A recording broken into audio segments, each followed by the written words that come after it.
Bonsoir, bonsoir peuple de Dieu, que Dieu vous bénisse. Je fais cette vidéo pour m'adresser particulièrement à une catégorie de servantes du Seigneur et de serviteurs de Dieu. Écoutons d'abord ce que la parole de Dieu dit dans 1 Corinthiens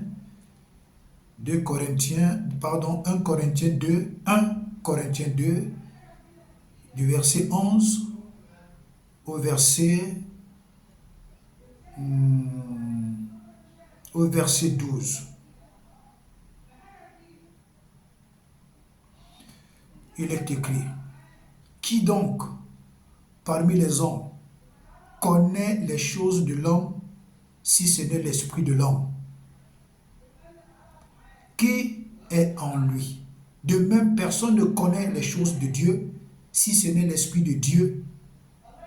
Verset 12. Or, nous n'avons pas reçu l'esprit du monde, mais l'esprit qui vient de Dieu. Frère, quand nous lisons ce passage de l'Écriture, de 1 Corinthiens 2, le verset 11 au verset 12, qu'est-ce que la parole de Dieu nous dit? La parole de Dieu nous dit qu'il y a 3 types d'esprits qui fonctionnent dans l'Église.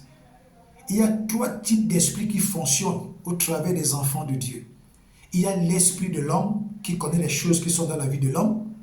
Il y a l'esprit de Dieu qui nous révèle également des choses. Il y a l'esprit du monde, c'est-à-dire l'esprit du diable, qui nous révèle également des choses. C'est pour cette raison que vous pouvez voir cette fille dans le livre des Actes des Apôtres qui suivait les apôtres derrière en prophétisant. Ce qu'elle disait était la vérité, mais quelle était la source de sa prophétie? Quelle était la source de ce qu'elle disait? Sa source était diabolique, sa source venait d'un python, sa source venait du diable. Or, ce qu'elle disait était vrai.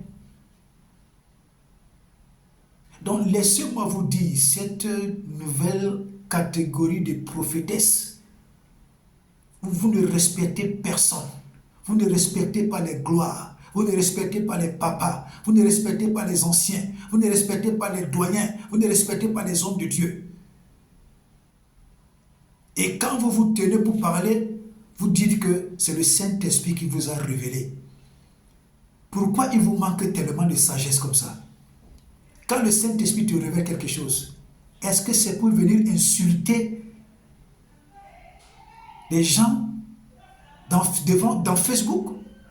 Quand le Saint-Esprit te révèle quelque chose, est-ce que c'est pour venir insulter? Est-ce que c'est pour venir mépriser? Est-ce que c'est pour venir dire des choses aussi cruelles, méchantes, mauvaises, désobéissantes envers quelqu'un qui a l'âge de ton père?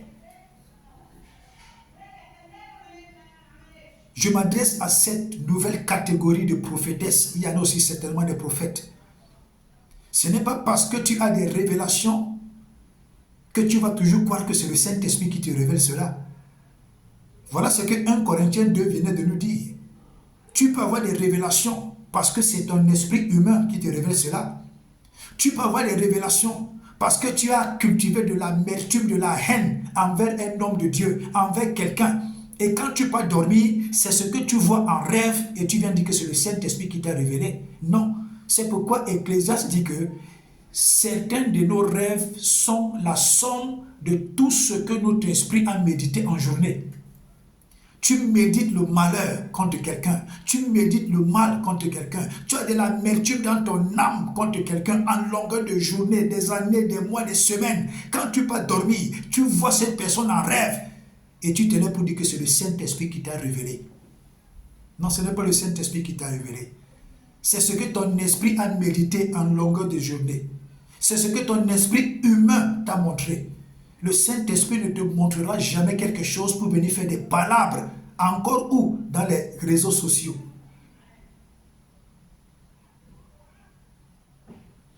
Non. Ton esprit humain peut te révéler des choses. L'esprit de Dieu révèle également des choses. L'esprit du diable révèle les choses. Des esprits de Mami Wata, des esprits de Python. Et vous, cette catégorie de jeunes prophétesses-là, vous manquez du respect à vos pères, vous manquez du respect aux doyens, vous manquez du respect aux hommes de Dieu. Je sais, il y a des faux, il y a des vrais, mais vous avez tout mélangé. Vous insultez même les vrais. Avec quelle audace, quel toupet. Quel toupet.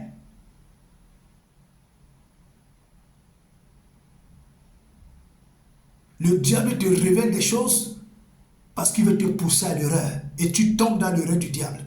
Ton esprit humain te révèle des choses et tu tombes dans le piège du diable.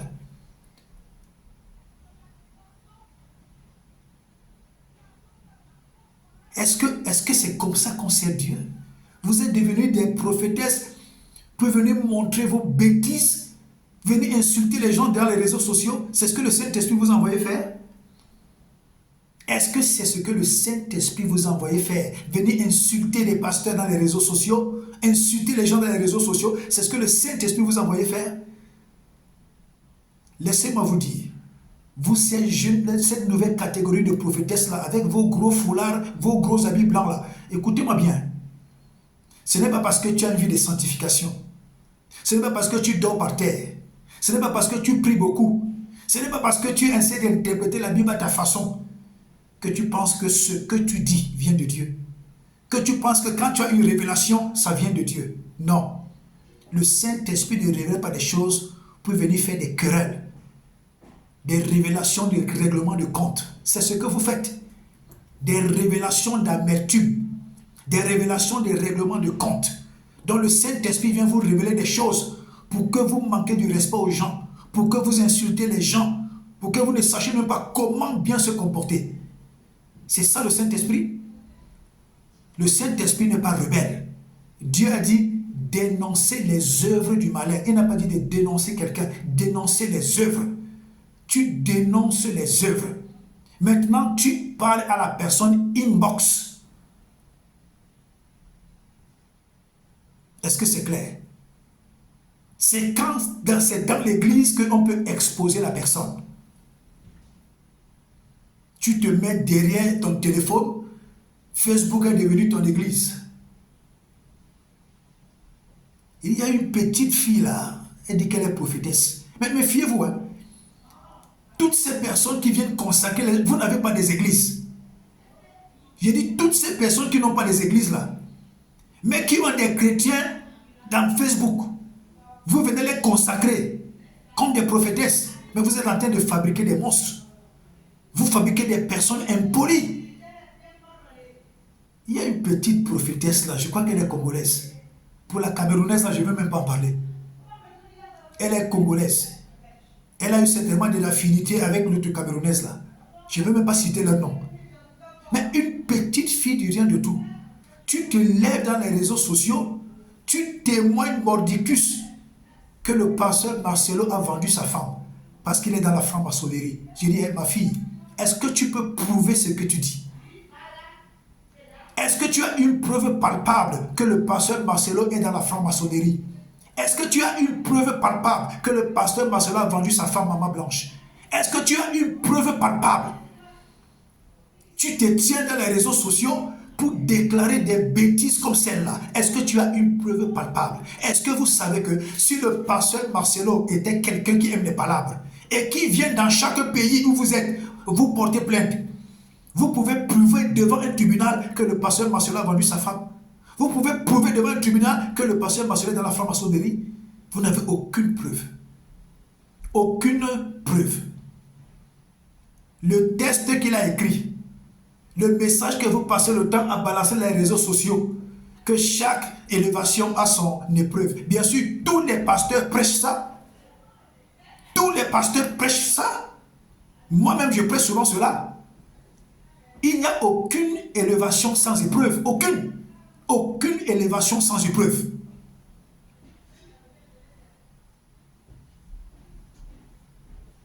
Il n'y a que le pasteur Marcelo seul qui peut mieux interpréter ce qu'il a écrit. Dans quel état d'esprit il était quand il écrivait cela? Aucun de nous ne peut donner l'interprétation exacte de ce que le pasteur Marcelo voulait dire. Aucun de nous. Il n'est que le seul. Et c'est sur ça que les gens s'appuient pour dire qu'il a vendu sa femme. C'est sur ça que les gens s'appuient pour dire qu'il est entré dans la franc-maçonnerie. Mais pourquoi vous êtes pathétique comme ça? Et pire encore, ce sont des chrétiens, des chrétiennes, des faux frères, des faux sœurs, des faux chrétiens, des faux serviteurs de Dieu, des fausses prophétesses. Vous vous levez pour dire des choses comme ça sur quelqu'un de ce calibre comme Marcelo. Vous êtes malade? Je reviens encore sur toi, ma fille. J'ai dit et je réitère. C'est parce que le pasteur Marcelo n'est pas quelqu'un qui aime les palabres. S'il vient dans chaque pays où vous êtes, il vous porte plainte à chacun. Aucun de vous ne peut prouver qu'il a tué sa femme. Aucun de vous ne peut prouver qu'il est dans la franc-maçonnerie. Aucun. Alors faites attention. Faites très attention. La foi en Christ, ce n'est pas du libertinage. Et aussi, toi, ma fille, tu es tellement petite dans l'œuvre de Dieu. Tu t'avances dans quelque chose qui risque de te tuer avant le temps. Tu dis que tu es prophétesse. Et tu dis que tu connais les choses spirituelles. Tu ne connais même pas le vrai côté de ton caleçon. Je dis, tu ne connais même pas le vrai côté de ton caleçon. Mais tu dis que tu connais les choses spirituelles. Ma fille, tu ne connais rien dans les choses spirituelles. Quand on est spirituel, on n'insulte pas quelqu'un qui te dépasse en grade. Tu cherches la mort. Ma fille, tu es d'abord la fille de Marcelo. Tu te dis, en âge, Marcelo est comme ton père. De deux, Marcelo te dépasse en grade.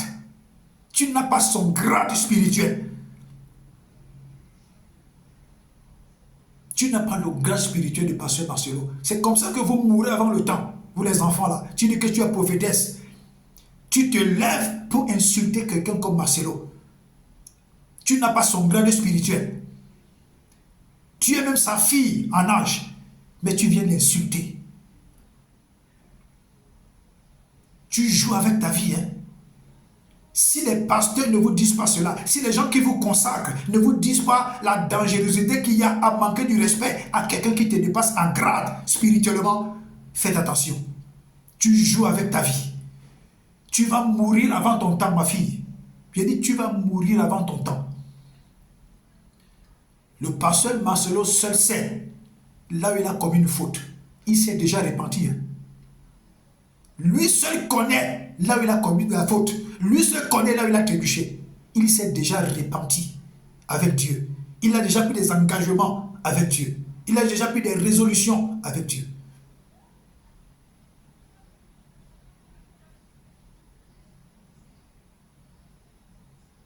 Donc faites attention. Faites attention. Vous qui récupérez le décès de Maman Blanche pour vous faire des buzz, pour vous faire des voices, pour vous faire des vues, pour vous faire des partages, pour vous faire de l'argent, sachez que vous êtes en train de s'aimer la mort même dans vos vies. Vous êtes en train de s'aimer la mort dans vos propres vies. On ne prend pas les choses aussi sacrées et vouloir faire de ça un commerce. Vous appelez la mort dans vos propres familles. Vous appelez la mort dans vos propres vies. Vous appelez la mort dans vos propres maisons. Laissez-moi vous dire la vérité. Vous jouez avec des choses spirituelles que vous ne connaissez pas l'ampleur. Myriam était la sœur de Moïse. Myriam a ouvert sa bouche dans le mariage de son frère Moïse. Et Myriam dit à Moïse que pourquoi tu es parti prendre une Éthiopienne? Pourquoi tu as pris une étrangère? Et alors Dieu s'est mis en colère. Dieu a frappé Myriam de lèpre. Quand Moïse voulait intercéder, Dieu a dit à Moïse, ce n'est pas ton affaire. Donc tous ceux qui ouvrent leur bouche, parce qu'un homme de Dieu a eu un malheur, un homme de Dieu a eu une difficulté, un homme de Dieu est dans une épreuve, vous qui récupérez ça, même dans les réseaux sociaux, pour faire de ça du jeu, vous ne savez pas avec quoi vous jouez. Vous ne savez pas avec quoi vous présentez. Vous ne savez pas dans quelle situation vous vous êtes mis. Dieu a maudit Myriam. Donc tous ceux qui ont pris le décès de Maman Blanche pour en faire le business, vous avez appelé la malédiction dans vos business. Ceux qui se sont levés pour mal parler de Maman Blanche, dire que est-ce qu'une femme de pasteur doit faire ce genre de choses, vous avez appelé la mort dans vos propres vies. Ceux qui ont passé le temps à insulter le pasteur Marcelo, sachez que vous avez fait alliance avec la malédiction. La malédiction est entrée dans vos vies. Moi, je vous dis la vérité. Si d'autres pasteurs ne vous disent pas les risques qu'il y a dedans, moi, je vous dis aujourd'hui les risques qu'il y a dedans. Et aujourd'hui, vous voyez des gros païens qui veulent venir expliquer, même aux chrétiens, le fonctionnement de l'Église. Je vous dis toujours que la plus grande mamie de sorcellerie, c'est Facebook. Beaucoup de gens ramassent la mort dans Facebook. Beaucoup de gens ramassent des malédictions dans Facebook. Beaucoup de gens ramassent la destruction dans Facebook. Parce que vous croyez que vous pouvez blaguer avec n'importe quoi dans Facebook. Vous qui venez parler de la mort de Maman Blanche, dans vos villages, les chefs de vos villages vendent leurs femmes. Vous savez comment ces femmes meurent, dans quelles conditions ils meurent. Pourquoi vous ne venez pas parler de ça dans Facebook? Quand la femme de ton chef du village meurt, pourquoi tu ne viens pas parler de ça dans Facebook? Mais tu trouves que c'est concernant la femme d'un pasteur que tu vas venir mettre ta bouche dedans parce que tu veux des vues. Mais tu ramasses la malédiction, mon frère. Tu as ramassé la malédiction. La mort est entrée dans ta vie. Je vous dis, tous ceux qui ont blagué avec cette histoire, c'est avec Dieu que vous avez affaire. La malédiction est entrée dans vos vies. La mort est entrée dans vos vies. On ne joue pas avec les choses sacrées. Tu ne peux pas jouer comme ça avec ton chef du village. Tu ne peux pas prendre le décès de la femme de ton chef de village, venir faire des plaisanteries comme ça dans Facebook quand ça concerne la femme de ton chef de village. Et tu trouves que c'est concernant la femme d'un pasteur que tu vas venir mettre ta bouche dans du n'importe quoi. Vous ramassez la malédiction dans vos vies. Vous ne savez pas où ça vient. Quand le compte à rebours de cette malédiction va commencer dans vos vies, vous allez lire l'heure, comme on dit au Cameroun. Beaucoup de vos activités vont mourir. Beaucoup d'entre vous vont tomber dans des maladies graves au point où ils seront au seuil de la mort. Beaucoup d'entre vous vont mourir d'une manière brutale. La moquerie que vous avez sémée dans le deuil de Maman Blanche, vous avez sémé la mort dans vos vies. Vous avez sémé la mort dans vos vies. Je vous dis la vérité. Vous croyez que le pasteur Marcelo est si bête? Vous croyez que le pasteur Marcelo est bête? Vous dites qu'il est dans la franc-maçonnerie, qu'il a vendu sa femme. Donc vous trouvez que après avoir vendu sa femme, il va venir faire ce genre de déclaration dans Facebook? Mais vous prenez les francs-maçons comme des qui? C'est des gens qui sont glaces, c'est des gens qui sont, c'est-à-dire, c'est des gens qui ont la maîtrise de soi. C'est des gens qui savent comment garder les secrets. Les francs-maçons, les rosicruciens, ces grands satanistes, ils ne te diront jamais ce qu'ils ont fait. Et vous croyez que le pasteur Marcelo, il tue sa femme et il vient parler dans les réseaux sociaux, il vient faire les déclarations. Je ne savais pas que vous êtes aussi bête que la bêtise. Vous êtes aussi bête que la bêtise. Tous ceux qui pensent que le pasteur Marcelo a tué sa femme et il est venu déclarer dans les réseaux sociaux que chaque épreuve, chaque élévation a son épreuve. Donc vous croyez que vous êtes aussi bête que la bêtise. Aussi bête que la bêtise. Le pasteur Marcelo, c'est un homme de Dieu. Si Dieu a laissé ceci arriver, c'est parce que Dieu, voulait enseigner au pasteur Marcelo certaines choses que certainement il a pris à la légère. Et de deux, le décès de Maman Blanche est en train de nous dire à nous qui sommes vivants que Dieu peut frapper à tout moment. Que chacun soit prêt.